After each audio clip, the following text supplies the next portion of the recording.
Welcome, everyone. Thank you so much for joining us for this week's Small Biz Essential webinar. Today, we're talking about the importance of expanding your network in your everyday life. My name is Sierra Ladroma. I am the project manager for the Iowa Center's Women's Business Center. The Iowa Center's Women's Business Center is funded in part through a cooperative agreement with the U.S. Small Business Administration. You will all receive an email after this event from my colleague, Ben Schultz, thanking you for attending today's session, information on how to connect to our speaker, as well as a form to complete. Please do us a big favor and take some time to fill this form out. This information allows us to continue providing free educational programming for small business owners in Iowa. Now go ahead and please take some time to look at the chat function on your Zoom screens so you can join the conversation by asking questions or adding comments. Your chat functions are just right on the bottom of your Zoom function screen. Today's featured guest is Kristen Meyers. Kristen is the founder and owner of Party On Des Moines. Kristen moved to Des Moines from Clinton, Iowa in 2012. In that same year, she quickly became involved in Des Moines' largest events, including Oktoberfest, Nitefall on the River, Baconfest, and 8035 Music Festival. Kristen has worked on several political campaigns and weddings, but large-scale street festivals are what she enjoys the most. Kristen, thank you so much for spending your time with us today. The screen is yours, my friend. All right, thank you so much, Sierra, and hello, everybody. Like she said, my name is Kristen Myers, and I'm here to talk about how to stay connected, especially in, all kinds of worlds, but the events industry has definitely been strange the last 14 months. So I figured I could share some insights that I've learned along the way and then what we can expect for the future. So I'm going to go ahead and share my screen. Hopefully. Okay, we good? Can we see the pink connections, community, and coronavirus? Networking in the new normal. I like alliteration. So more about this, it's been so important as we're all here today via Zoom to really try to stay connected with our community during coronavirus. Look at that. And like, how do we do that? I'm by no means the way that I've been going about things the last 14 months is the main way to do it, but I luckily still have a business and have been successful, and my business has grown in the last year. So here's some things that I've learned along the way. So the biggest thing is what we're coining the new normal, right? If anyone thinks that we're going to go back to normal, where sanitation policies are kind of laxed and we're going to be, as crowded as possible and really hitting the limits of capacity issues when we go to concerts or weddings or any kind of event outside of your daily life. Sorry to tell you, probably not going to happen. Hopefully we can still be in crowded places and feel safe, but there's going to be a lot more new and interesting things along the way that in a weird way we could thank coronavirus for. One of the things that I've kind of kept thinking about this last year is how there's been no salmonella outbreaks or other, foodborne illnesses. And obviously there's not as many people working in factories right now, but also they're clean and they're going through, correct protocols for the first time in a long time, maybe ever. So it's not all bad things to go back to not going back to the normal way that it was 15 months ago, but what the new normal could look like. Our community is definitely different, right? Like we're meeting here versus at the Iowa Center, or, my place, like a brewery or a bar or a restaurant. And that's okay. We can still connect and learn a lot from each other. And one thing that's been nice is a lot of events and meetings like this have sometimes gotten greater attendance than they've ever had before because people from all over the world can join in, and you can connect with people that you normally would never get a chance to.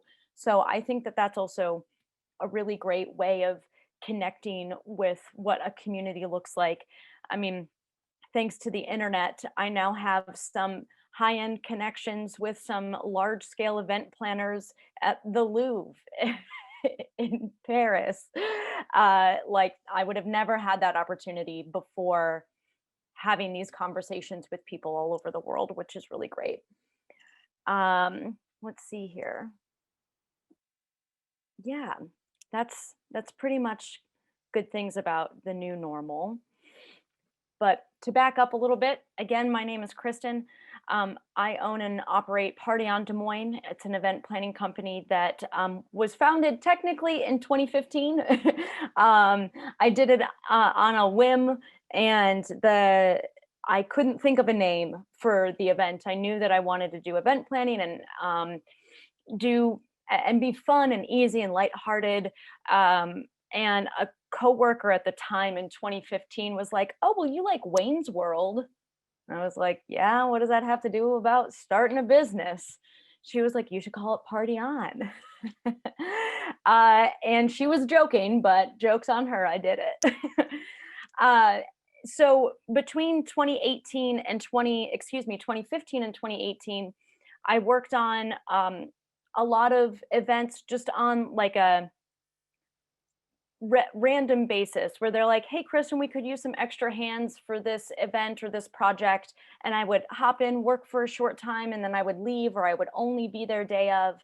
But 2018, I was able to go full-time freelance. So really, it kickstarted in 2018, where I was solely on my own, finding clients, working with people all over the country, mostly here in Des Moines.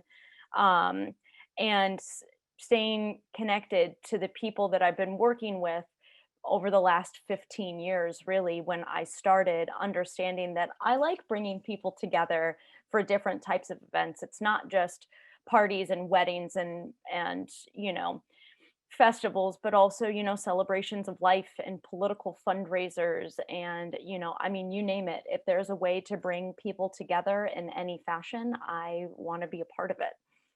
So that's me. That's Party On.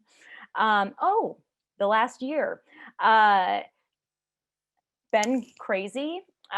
We a year ago today, I was running one venue, Noche.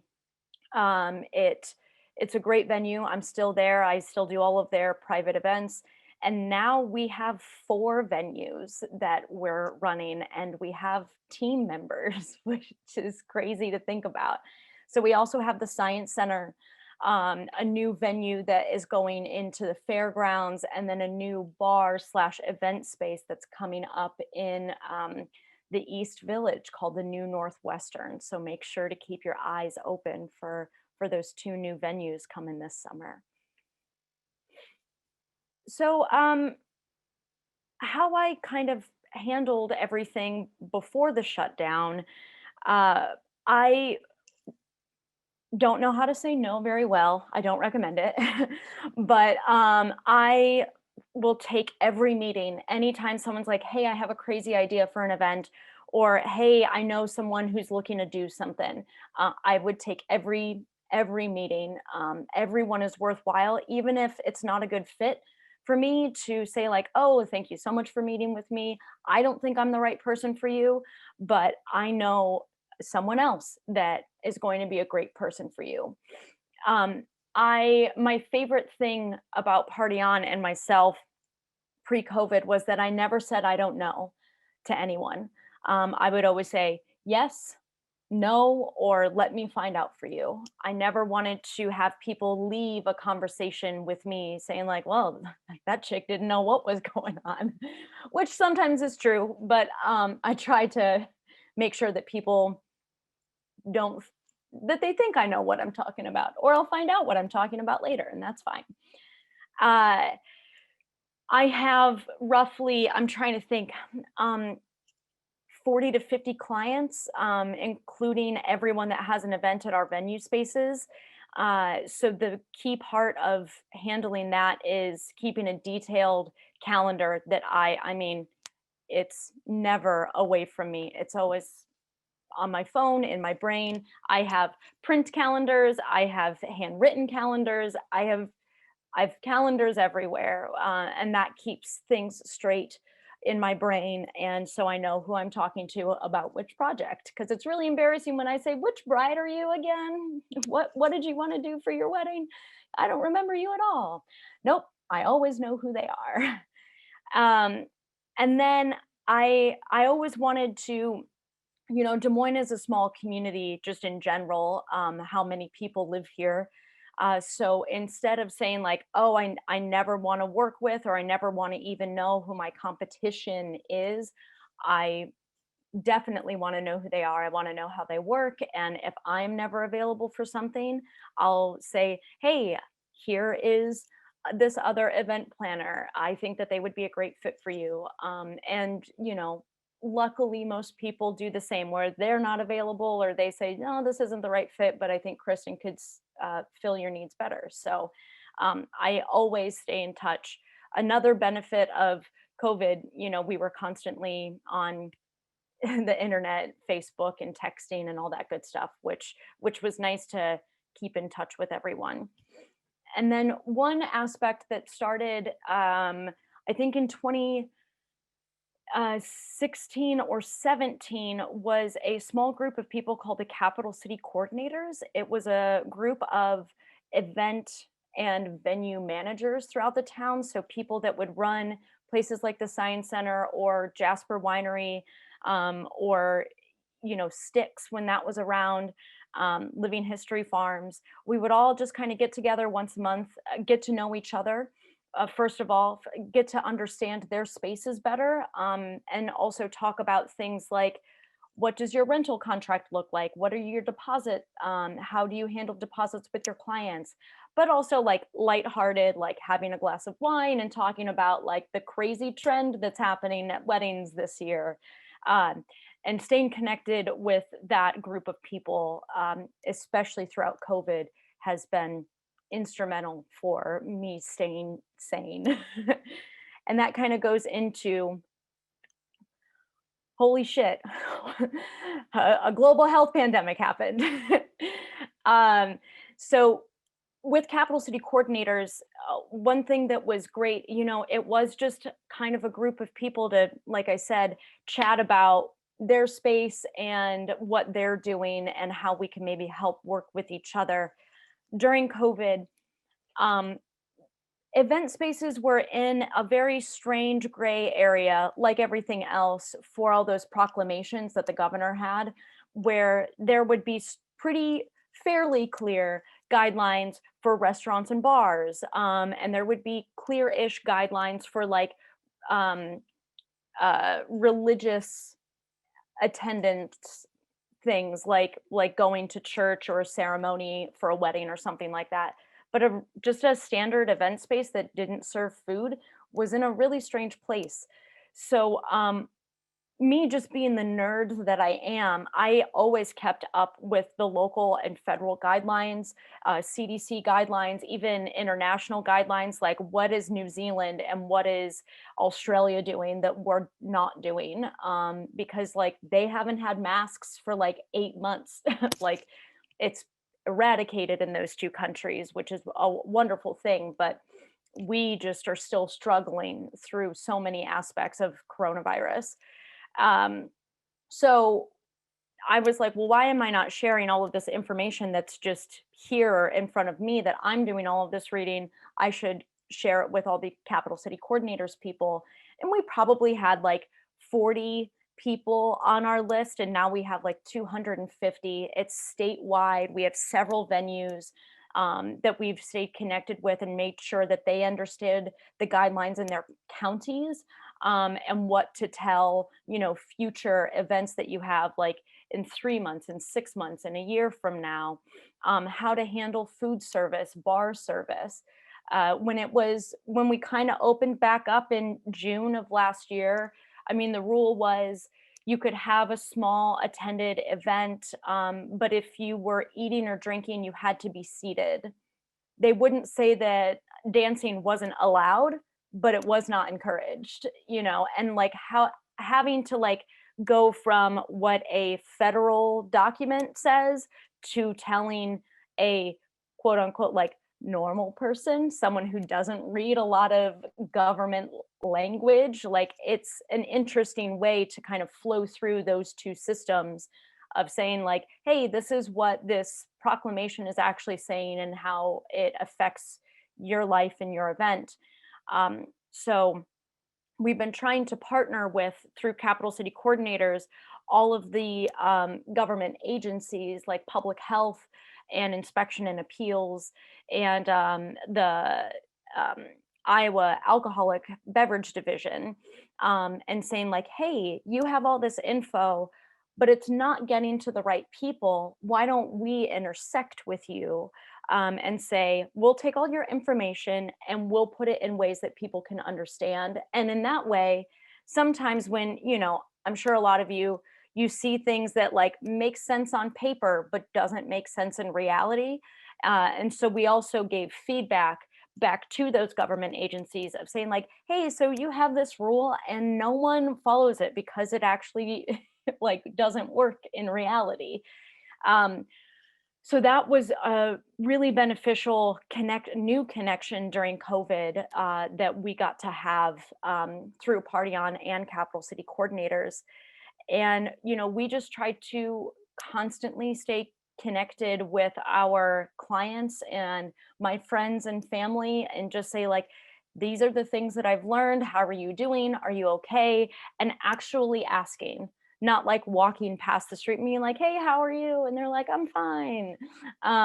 Like actually asking. And I think it's been a good thing. People are starting to give real answers now. They're not like, I'm fine.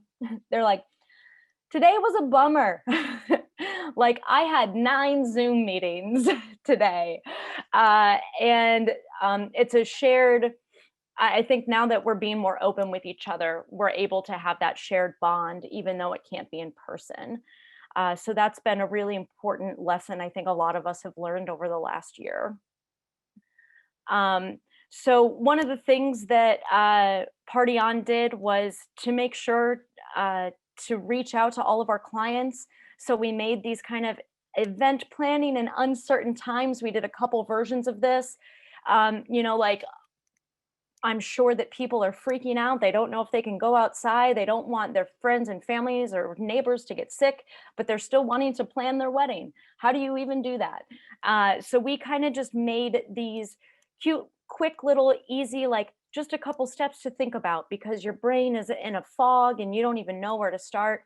And these were really received really well. A lot of people were like, thank you for like making me think about my event, but also not think about my event. Because if you're sitting at home and you're worried about coronavirus and the lack of your event, that is supposed to be in a week, a month, a year, whenever, doing some other things, learning how to bake, sourdough bread. Or in my instance, I went and bought a house. Whatever's going to keep you busy. The buying the house is a big one though. Don't do that on a whim. Unless you can, then I mean, good for you. So the things that we've learned pre-COVID, during COVID, and then what it looks like now. Um, again, if you think we're going back to the old normal, I'm sorry, you're wrong, we're not.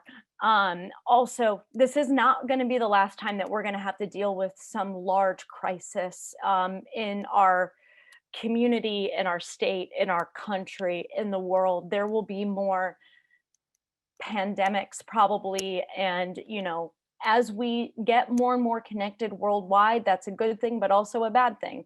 I think that we're always in a 24-hour news cycle and so much is happening all the time. So we're going to have to learn how to adapt and think on our feet.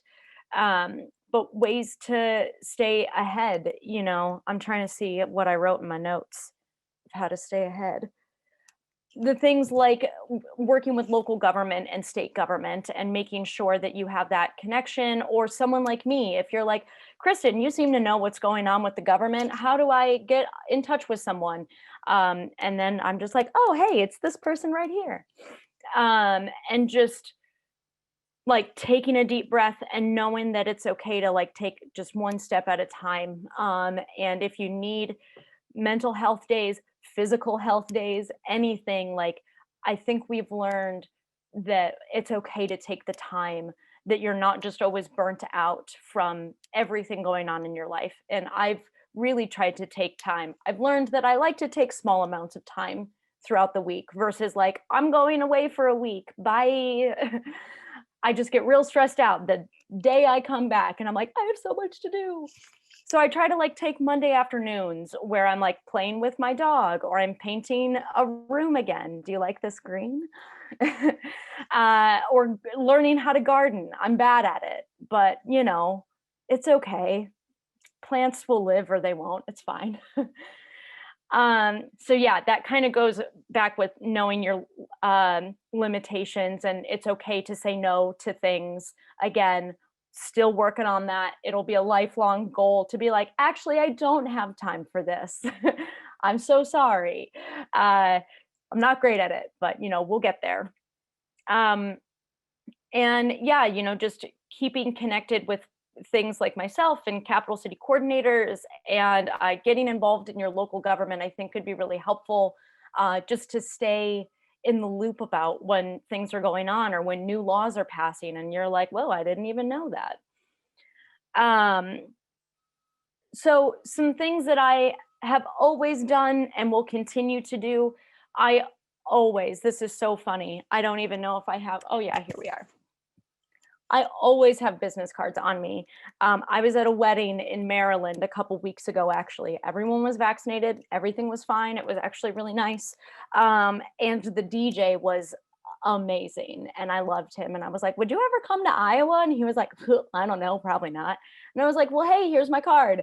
Like, I would love to connect with you if you do decide that you would travel. And he emailed me yesterday, actually, saying that he would love to connect and work with Des Moines, Party on Des Moines, or any potential clients that are looking for a DJ who also plays guitar for your cocktail hour. It's very rare to see someone who is that talented that can do both things. And I love him.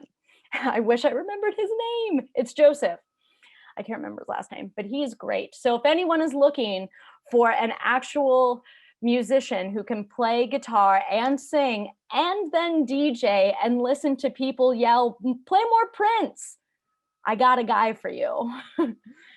I always try to make sure that I stay connected with people from even 15 years ago.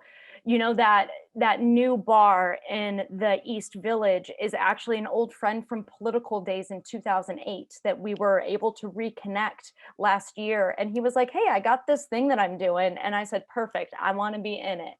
So staying connected with old folk, you know, folks from your past is hugely important as well.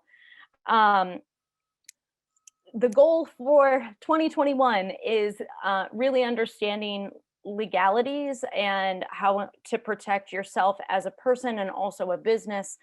So now I have a couple very close lawyer friends that I'm just like, hey, so what if I wanted to franchise? How does that even look like?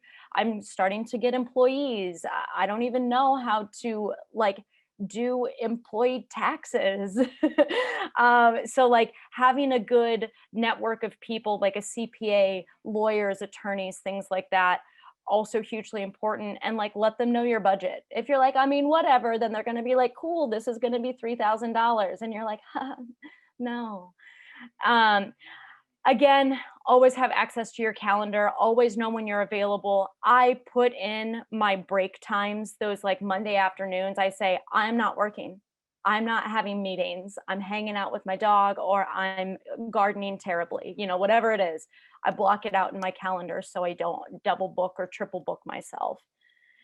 And staying up with new technology, I laughed when the woman Shelby, who works at Party On as well, was kind of helping me make this presentation for you. And I was like, oh God, I'm terrible at new tech. And she said, yeah, but you know how to use Zoom. And I was like, yeah, I do. But just like staying up to date with, things like Zoom. I mean, I don't think anyone uses Skype anymore, or like Google Meetups, whatever it is, making sure that your phone is up to date, I guess. Even if you have an older phone, just making sure that your calendar doesn't crash or anything like that. So, I mean, new tech is just staying up to date on the new opportunities, I would say. I'm not tech savvy though, so don't ask me tech questions because I'm not gonna know how to answer any of that. Um, so yeah, that's pretty much how I've been doing things for the last 15 years, especially the last 14 months. And Sierra, I don't know if we have time for, I literally have no idea what time it is. Yeah. We Do have we have time. any? Yeah, let's do this. Cool. I have questions for you. I know that you have a large community network and connections here in the Des Moines area and beyond.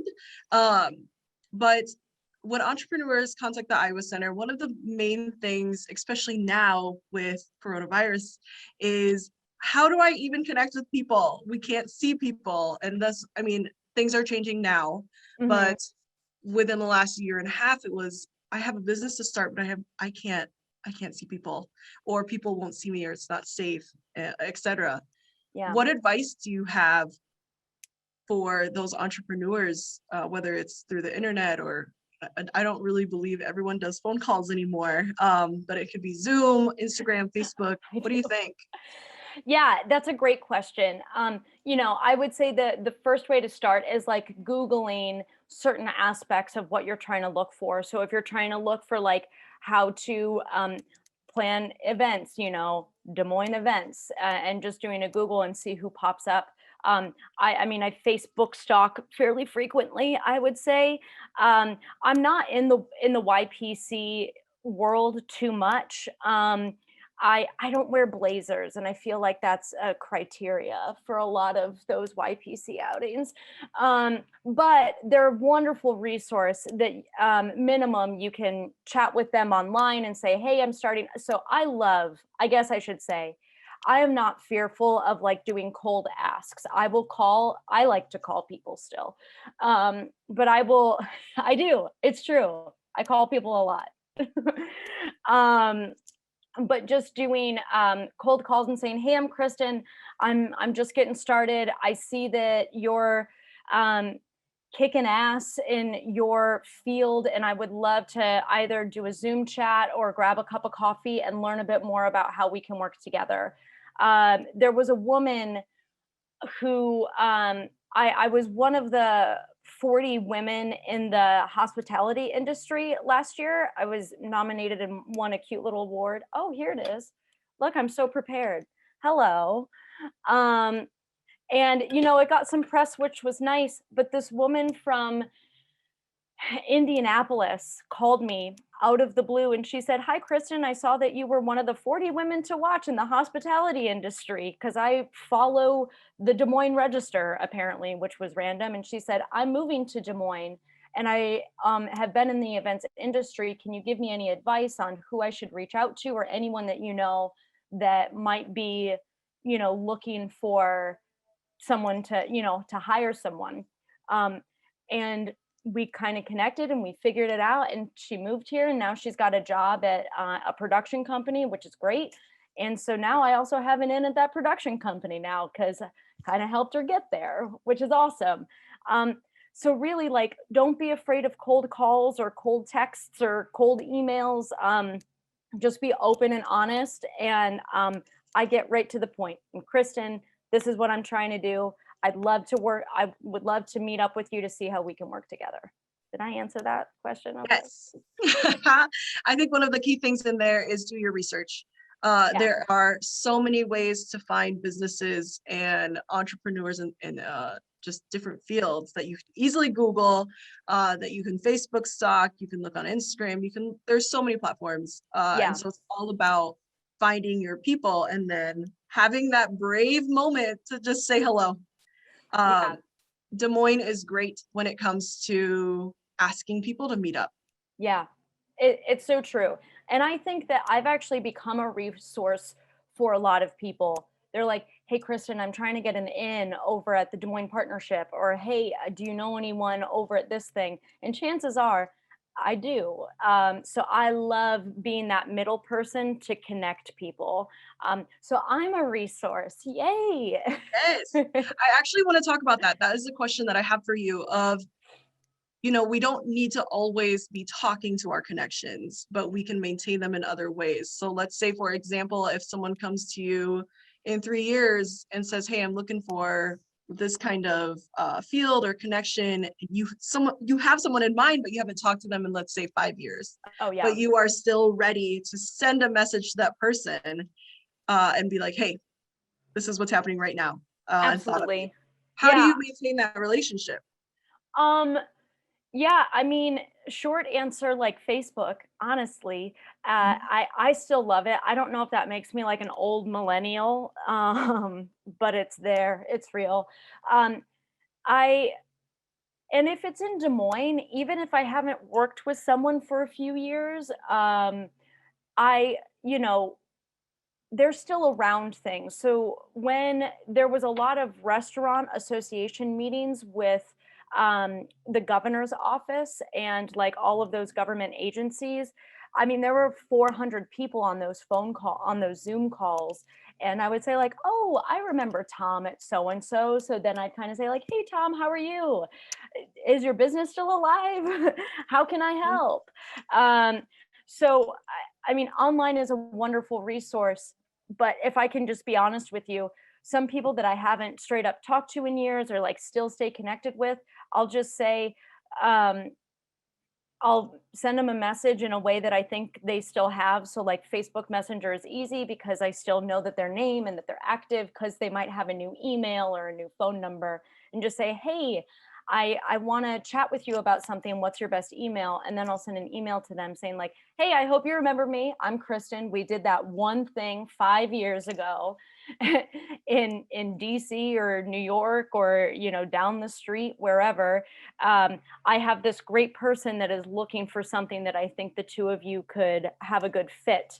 I'll let you two take it away, and then I'm kind of out of the picture again for the most part. I just kind of make the connection. I say good luck, and I hit on to the next thing. Yes, I love that. So I have a couple questions that came in. One of them is, everybody is burnt out on Zoom stuff. How do you stay fresh and social in Zoom events when you really need to network but feel like you can't take on something else? Yeah, that's real. It's really real. I try to do a lot of my Zooms during happy hour. So I have my drink of choice, White Claw, um, just so it stays a little bit more fun, where I'm not having to put on a blazer and all that good stuff. I promise you, this is just straight lemonade. There's nothing in it. I promise. um, and I always ask people, especially in town, hey, do you want to meet up? Are you comfortable meeting in person, outdoors, indoors, or would you prefer Zoom? Now that we're getting a little bit farther away from, being locked down, I always give the three options. And really, like, my day to day has shaken up quite a bit on in person and Zoom meetings. And then for my real far away friends in France or India, or even, you know, West Des Moines, which is far from me. I, we still do Zoom, but to feel burnt out, I just try not to do them all day in one day. I try to spread them out a little bit. I used to be like, okay, let's do 9 Zoom meetings in one day so I get them out of the way. But after like the third one, I hate everything. So I try to spread out my calendar so I'm not bogged down by being in front of a screen all day long, which is tough. Yes. And some people aren't as fortunate to be able to do that like I am. So I wish I had a better answer. Yeah, no, it's okay. Do you have any, let's say, one or two suggestions of different organizations or just spaces that people can go to meet other entrepreneurs besides YPC? I know that you aren't involved in that. Yeah. Um, Man, that's a tough one for me. I wish I had a good answer. I really don't, because I'm fortunate to be at events, even during COVID, where and again, I'm not a shy person. So I'm just like, hi, I'm Kristen. What are you doing here? Mhm. Um, and so that's been really helpful. I'm at a lot of concerts. I'm at a lot of, like, anytime there's a new restaurant opening up, I try to go to support local restaurants and bars. And then, it is a little awkward now if you're just at a bar and we're all in our different, like, sections. You can't really go up and say, like, hello, I'm a stranger. Right now, no one really wants that. I'm trying to think of other organizations that are doing good work. NLC is a good one as well.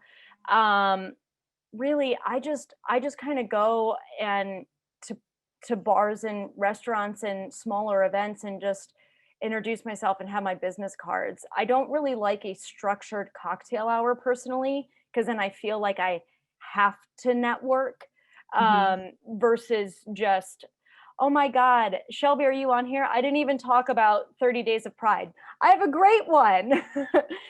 um, One of my clients is Capital City Pride, where they normally do a festival. I'm going to bring this back, I promise. Um, we normally have a 3-day festival in the East Village. It In 2019, we had 30,000 people in the streets. It was amazing and crazy and exhausting and wonderful. We didn't think it was safe to have 30,000 people jammed into the East Village this year. So instead, we're doing 30 days of Pride, where every day in the month of June, we're having a different event. So that is a great resource to get to know people, if you're like-minded with Capital City Pride folks. So, like, Tuesdays is all online, actually. Those are just cooking classes, but that could be fun if you and your friends wanted to say, like, okay, let's all go get the ingredients. We'll be at our separate houses, but we'll all do this cooking class together, right? Wednesdays are like drag days, which are fun. But like Fridays, Saturdays, and Sundays are our bigger events. So I would say one event that you could go to if you're comfortable is, we have a Pride night at the iCubs game. So really low risk. You can bring your own friends, but we'll have like a whole section of our crew getting excited. We'll have a silent disco night in the parking lot of Peachtree, which is a lot of fun, where you have like the headphones and you can switch to different DJs that are live spinning. Um, we're going to have a pet parade, which is going to be really fun. And then we're doing a reverse parade. It's more like a car parade. It'll be similar to Jolly Holiday Lights in the East, or excuse me, in Waterworks, where you drive through and you see all the lights. So instead of you standing on the side of the road watching floats go by, you'll be driving through Waterworks Park, and then we'll have different floats from different sponsors and organizations and people. And then at the back end of Waterworks, we'll have a concert with food and stuff. So you can still stay in your own pot if you want, but if you want to walk around and meet some new people, that's going to be a great month. Next month is going to be dope. Excellent. I have two more questions for you. Great. So how do you share? I know that you are not shy, but for those who are, Mhm. what's some advice that you have in casual settings? How do you just bring up your business? Um, I mean, mine is pretty easy, because I can say, like, when was the last concert you went to? And they can say something, and I was like, oh my God, I was there too. I actually helped produce it, which is typically the case. Um, I just try to find common commonalities with normal day lives, like movies, TV shows, um, activities, like if you like to hike or kayak or whatever. And then I say, you know what? I actually picked up kayaking last year. I bought a kayak. I found one, surprisingly, because I had the summer off. I had the summer off because I normally am doing events. That's actually my job. I'm an event planner, and the summer is my busiest time of year. So for me, it's a fairly easy transition, but I think anyone can do that, just trying to have those kind of like cold, open conversation starters, right? That are sometimes a little awkward, but I just always ask folks, or, like, what kind of beer are you drinking? Or, oh, I love this restaurant too. Is this your first time here? And then just kind of get the conversation from there. Start with where you're at, I would say. So if you're at a specific restaurant or whatever, talk about why you're there, and then it'll open up pretty naturally from there. I love that advice. Last question for you, and we'll wrap it up. What is the one piece of advice that you have for people who want to grow their network? The key takeaway here. I'm trying to think of something clever that I haven't already said 100 times. Feel free to repeat. Yeah. Sometimes we need to hear things more than once. Yeah, I would say reconnect with people that you've known for a long time. I really love the example of the new bar in the East Village, and I hadn't talked to that guy in a while. But then I was just kind of like, hey, I think the nice thing about COVID is that like everyone's kind of curious how everyone's been doing the last year. So like, hey, what have you been up to the last year? And he was like, well, actually, I'm opening up a bar. Do you want to help? I mean, I got fortunate there, but I love connecting with people that I haven't connected with in a long time, because they might be on a new adventure that can help you grow. I think that because it's so hard, not everyone is super comfortable going out to new restaurants and new bars and being out to meet new people. That's okay. You might have a really good network that has just kind of been sitting idle, that you haven't reached out to in maybe 10 years. Maybe it's a professor that you had in college, or a high school best friend that you were like, actually, I saw that they were doing something kind of neat on Instagram. Just say like, hey, do you remember me? Mhm. And that's how I would do it. So start back with people that you already kind of know, and then grow from there. Beautiful. Kristen, always a good time. I hope to see you at an upcoming event, but I am personally so excited for the 30 Days of Pride. And we love that. We love that here in Des Moines. Yeah. Thank you for your time. Thank you for your expertise. And for those of you who are watching and listening, go start connecting. Takes one brave moment to say hello. That's right. All right, Thank my you friend. so much. We'll talk soon. Okay. Bye, Bye-bye. everyone.